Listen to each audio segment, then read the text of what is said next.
नमस्ते प्रिय विद्यार्थियों, हिंदी अकेडमी बीकानेर में आपका हार्दिक स्वागत है। हम पढ़ रहे हैं एनसीईआरटी बुक्स कक्षा 6 की भूगोल की पुस्तक जिसमें पृथ्वी हमारा आवास।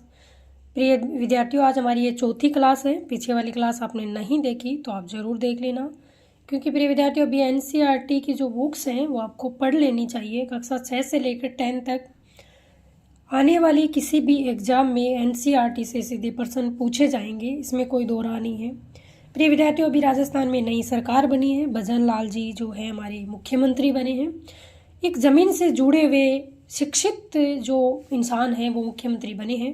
पहली बार राजस्थान सरकार में ऐसा हुआ है कि कोई सामाजिक कार्यकर्ता, सामान्य कार्यकर्ता मुख्यमंत्री बना है। शायद वो युवाओं की जो ये है समझेंगे परेशानियाँ, और बेरोजगारों के लिए ये बहुत, मुझे तो लगता है कि सुनहरा मौका है। तो आपको अभी तैयारी करनी चाहिए, क्योंकि राजस्थान में अभी वैकेंसियों का दौर शुरू होने वाला है और निश्चित रूप से first grade, second grade REET की वैकेंसी राजस्थान में आएगी, और इसके लिए आपको तैयार रहना चाहिए। वैकेंसी आने से पहले जो तैयारी होती है वही तैयारी मैं मानती हूँ कि अच्छी होती है, क्योंकि वैकेंसी आने के बाद में आपके दिमाग पर प्रेशर आ जाता है। तो प्रिय विद्यार्थियों, हम पढ़ रहे हैं एनसीईआरटी बुक्स। जब तक वैकेंसी आती है हम एनसीईआरटी बुक को कंप्लीट करें। कक्षा 6 से लेकर 10 तक आपको एसएसटी की जो एनसीईआरटी बुक है आपको पढ़नी चाहिए, क्योंकि जीके वाला भाग, किसी भी एग्जाम की तैयारी आप करो जीके आपके आता है। और आजकल प्रश्न एनसीईआरटी से पूछे जाते हैं।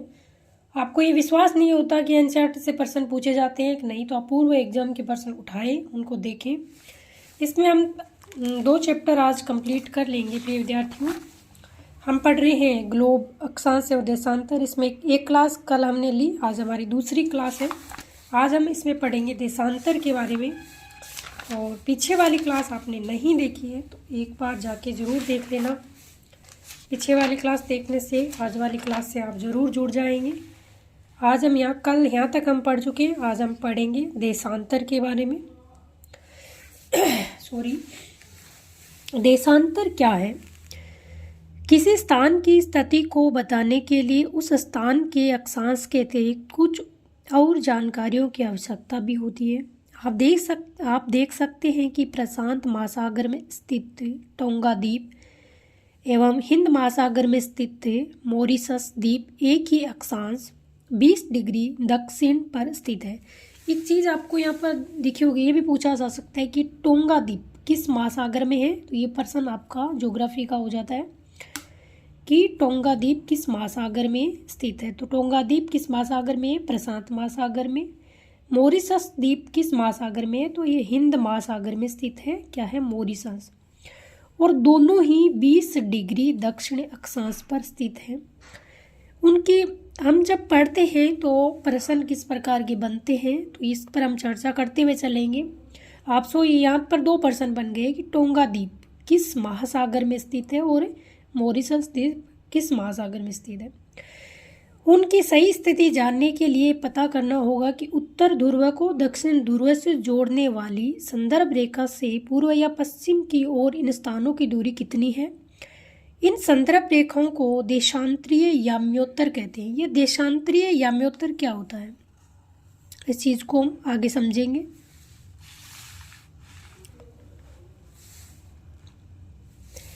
उनके बीच की दूरी को देशांतर के अंशों में मापा जाता है। प्रत्येक अंश को मिनट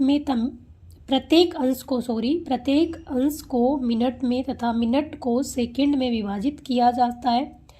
यह अर्धवृत्त है तथा इनके बीच की दूरी ध्रुवों की तरफ बढ़ने पर घटती जाती। इस लाइन को आप जरूर समझना। यहाँ से आपको स्टेटमेंट में प्रश्न पूछा जा सकता है, क्या कह रहा है, ये अर्धवृत्त है, मतलब ये किसके बारे में बात कर रहे हैं कि ये अर्धवृत्त है, तो ये देशांतर के बारे में बात कर रहे हैं। मैं बता दूं कि आपको देशांतर क्या होता है। ये मानो कि हमारी जो पृथ्वी है, इस पर हम इस प्रकार जो, मतलब ये हमारी मानो कि 0 डिग्री विषुवत रेखा है, और इस पे जो हम इस विषुवत रेखा के जो समांतर जो रेखाएं खींचती हैं, ये तो हमारे अक्षांश होते हैं। क्या होता है? इस प्रकार की जो हम अक्षांश रेखा के समांतर रेखाएं खींचती हैं, तो ये हमारे होते हैं अक्षांश। मानो दूसरे एक चित्र से हम समझते हैं, ये पृथ्वी है और ये उत्तरी ध्रुव है और एक दक्षिण ध्रुव है। इसको मिलाने वाली एक जो रेखा होती है ये भी 0 डिग्री होती है और ये ग्रीनविच रेखा होती है, आपने पढ़ा होगा, सुना होगा।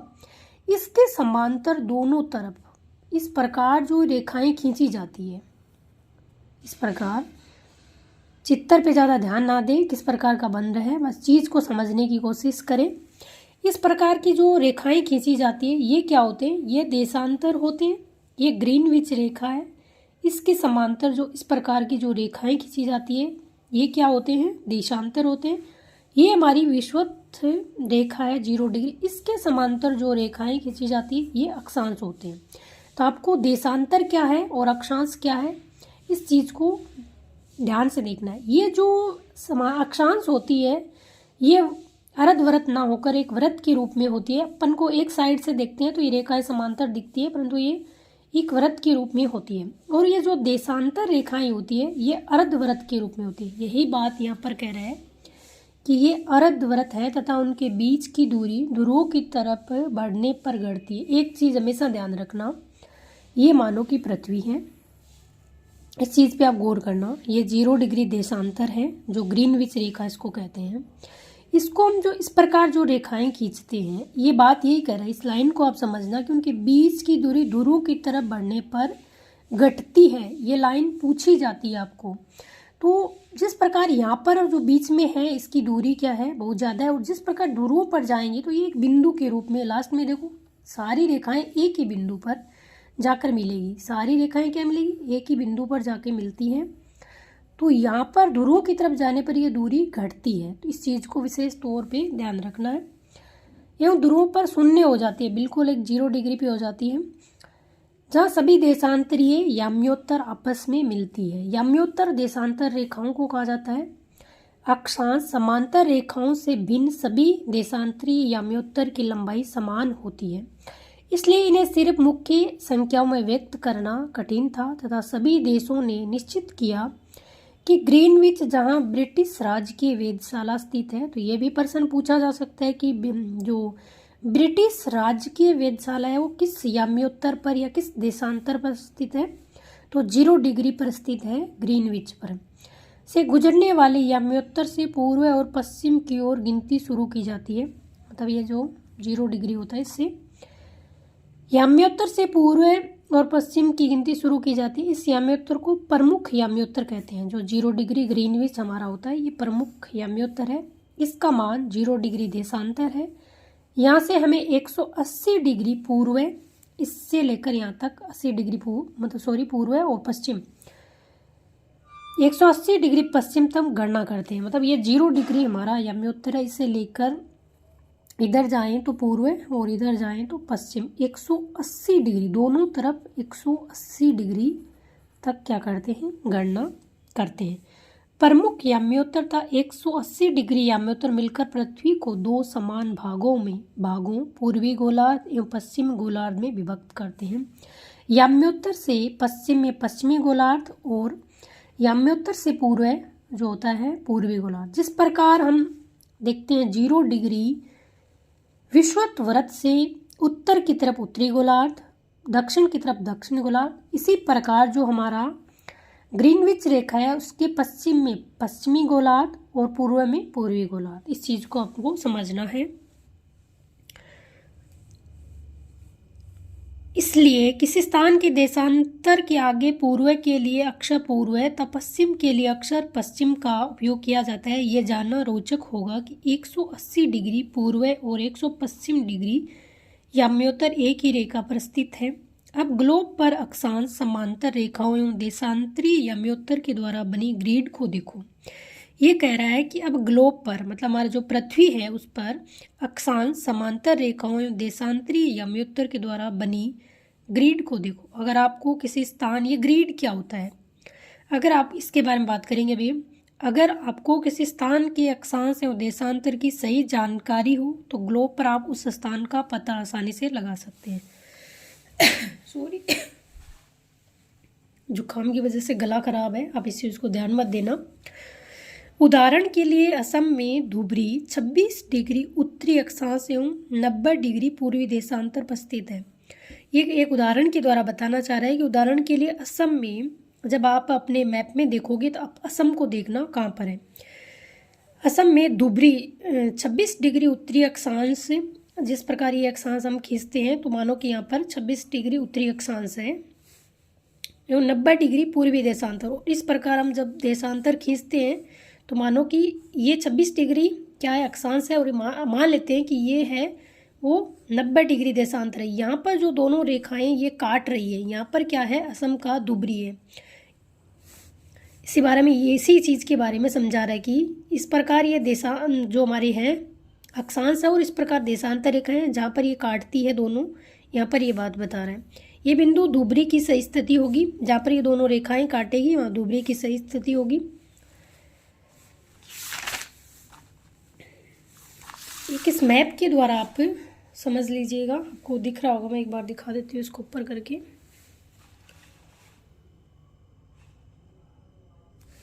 एक चीज़ होती है, ये हमारा जो इंग्लैंड से गुजरती है, ये ग्रीनविच रेखा है। एक चीज़ आप ध्यान देना, ग्रीनविच रेखा से जब आगे बढ़ेंगे तो चीज़ें प्लस होंगी, और इस चीज़ को विशेष ध्यान रखना है। ग्रीनविच रेखा से हम जब आगे बढ़ता है समय तो प्लस होता है, और जब जैसे समय की गणना करते हैं हम ग्रीनविच से पीछे जाते हैं तो ये चीज़ क्या होती है, माइनस होती है। इस चीज़ को विशेष तौर पर आपको ध्यान रखना है।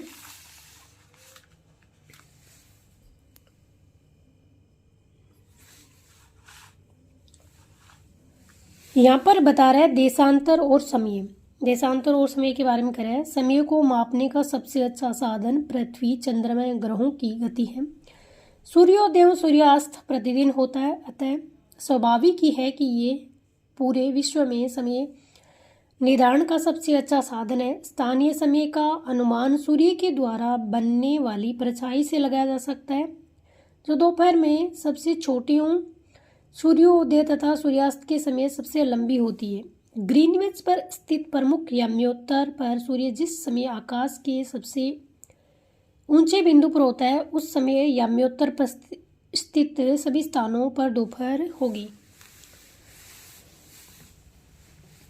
यहाँ से बता रहे हैं कि हम सूर्य से भी समय का ज्ञान कर सकते हैं। हम कह सकते हैं कि जब भरी दोपहरी में सूर्य हमारे सिर के ऊपर होता है तो हम कहते हैं कि 12 बजे सूर्य हमारे एकदम सिर के ऊपर होता है। ग्रीनविच पर स्थित प्रमुख याम्योत्तर पर सूर्य जिस समय आकाश के सबसे ऊंचे बिंदु पर होगा उसमें याम्योत्तर पर स्थित सभी स्थानों पर दोपहर होगी।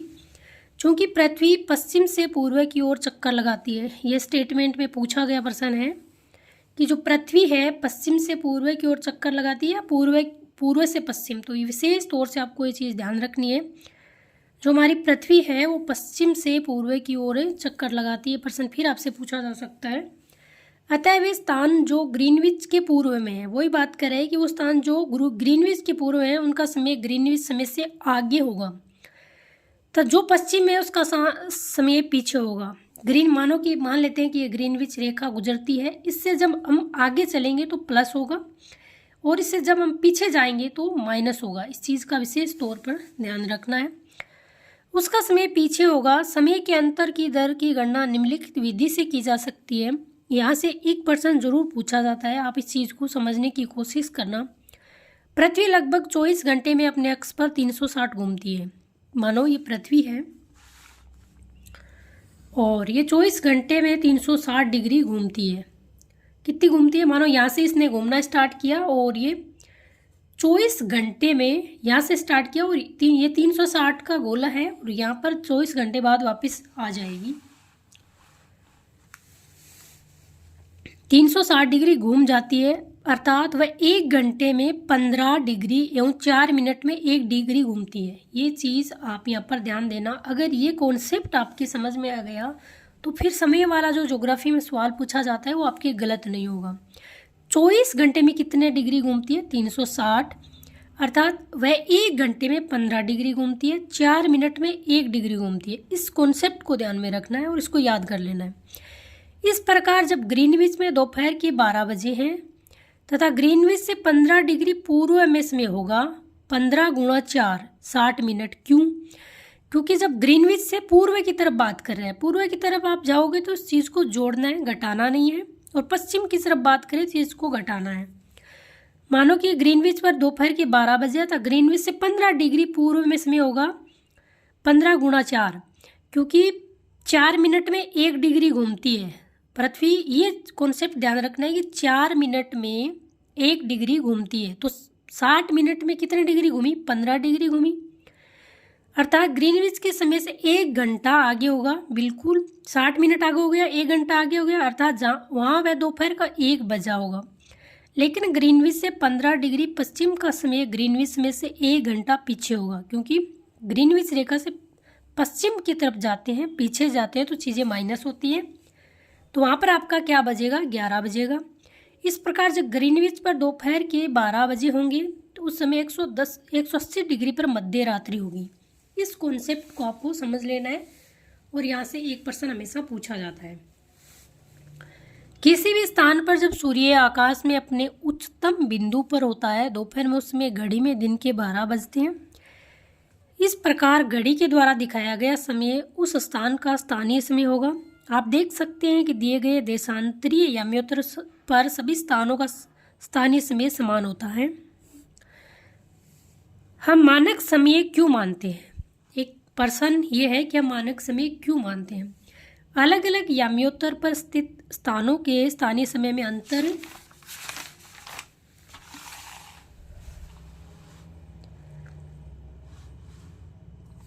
अंतर होता है। उदाहरण के लिए बहुत से देशांतरों से होकर गुजरने वाली रेलगाड़ियों के लिए समय सारणी तैयार करना कठिन होगा। भारत में गुजरात की द्वारका तथा असम की डिब्रूगढ़ की स्थानीय समय में लगभग 1 घंटा 45 मिनट का अंतर होगा। इसलिए ये आवश्यक है कि देश के मध्य भाग से होकर गुजरने वाले किसी याम्योत्तर के स्थानीय समय को देश का मानक समय माना जाए। इस याम्योत्तर रेखा के स्थानीय समय को पूरे देश का मानक समय माना जाता है।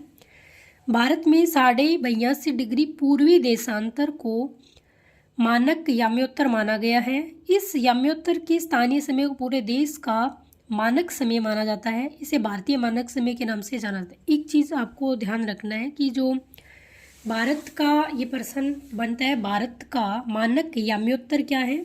ये भारत का मानक याम्योत्तर 82.5 डिग्री पूर्वी देशांतर है। इस चीज़ को आपको ध्यान रखना है। कबीर भोपाल के निकट एक छोटे से नगर में रहता है। वह अपने मित्र आलोक, ये कोई उदाहरण है उसके द्वारा बताया जा रहा है। कबीर भोपाल के एक निकट छोटे से नगर में रहता है। वह अपने मित्र आलोक से कहता है कि वे लोग आज रात्रि में नहीं सो पाएंगे। भारत और इंग्लैंड के बीच एक क्रिकेट मैच लंदन में 2 बजे अपराह्न में शुरू होगा, अर्थात भारत के समयानुसार मैच शाम 7:30 बजे शुरू होगा तथा देर रात्रि में समाप्त होगा। क्या आप जानते हैं कि भारत एवं इंग्लैंड के बीच समय में क्या अंतर है? ये अपने दोस्त से पूछ रहा है। कबीर जो भोपाल में रहता है अपने दोस्त मित्र आलोक से कह रहा है। भारत ग्रीनविच के पूर्व में 82.5 डिग्री पूर्वी देशांतर पर स्थित है। मानो कि ये ग्रीनविच रेखा है और ये क्या है? ग्रीनविच रेखा है। ग्रीनविच रेखा के भारत किस स्थान पर स्थित है? मानो ये ग्रीनविच है और ये विषुवत है। तो भारत इसके, मानो ये 0 डिग्री है। ग्रीनविच क्या है? ये 0 डिग्री है और भारत इसके 82.5 डिग्री आगे है। मानो कि भारत की स्थिति ये वाली है। यहाँ पे मानो कि भारत इस देशांतर पर स्थित है। तो आपको ऐसे भी पूछे कि भारत कौन से गोलार्ध में स्थित है? तो भारत पूर्वी गोलार्ध में स्थित है, उत्तर पूर्वी गोलार्ध में स्थित है। भारत उत्तर पूर्वी गोलार्ध में स्थित है। ये स्थिति है भारत की। भारत ग्रीनविच के पूर्व 82.5 डिग्री पूर्वी में स्थित है। यहाँ का समय ग्रीनविच समय से 5 घंटा 30 मिनट आगे। ये प्रश्न भी पूछा जाता है कि जो भारत का जो समय है वो ग्रीनविच से कितना आगे है? 5 घंटे 30 मिनट आगे। इसलिए जब लंदन में दोपहर के 2 बजे होंगे तो भारत में शाम के 7:30 बजे होंगे, क्योंकि लंदन है वो कहाँ पर है? ग्रीनविच पर है। तो ग्रीनविच से 5.5 घंटे आप आगे करोगे तो 7:30 बजेंगे। कुछ देशों का देशांतरी विस्तार अधिक होता है, जिसके कारण वहाँ एक से अधिक मानक समय अपनाए गए हैं। हमारे भारत में एक ही मानक समय है, 82.5 डिग्री पूर्वी देशांतर। उदाहरण के लिए रूस में 11 मानक समयों को अपनाया गया है। पृथ्वी को एक घंटे वाले 24 समय क्षेत्रों में बांटा गया है। इस प्रकार प्रत्येक समय क्षेत्र में 10 डिग्री देशांतर तक के क्षेत्र को घेरता है। प्रिय विद्यार्थियों, ये चैप्टर आज कंप्लीट हो चुका है। आज अब इसमें इतना ही पढ़ेंगे और आगे वाला चैप्टर हम कल पढ़ेंगे। पृथ्वी की जो गतियों वाला चैप्टर है इसको हम कल पढ़ेंगे, पृथ्वी की गतियाँ। प्रिय विद्यार्थियों, आपको अगर ये चैप्टर अच्छा लगा, ये वीडियो आपको अच्छा लगा तो अपने मित्रों के साथ शेयर कर दीजिएगा और चैनल पर नहीं है तो चैनल को सब्सक्राइब कर लीजिएगा। और एनसीईआरटी बुक्स को आपको ज़रूर पढ़ना है, चाहे खुद से पढ़ो चाहे किसी से पढ़ो। जय हिंद, जय भारत।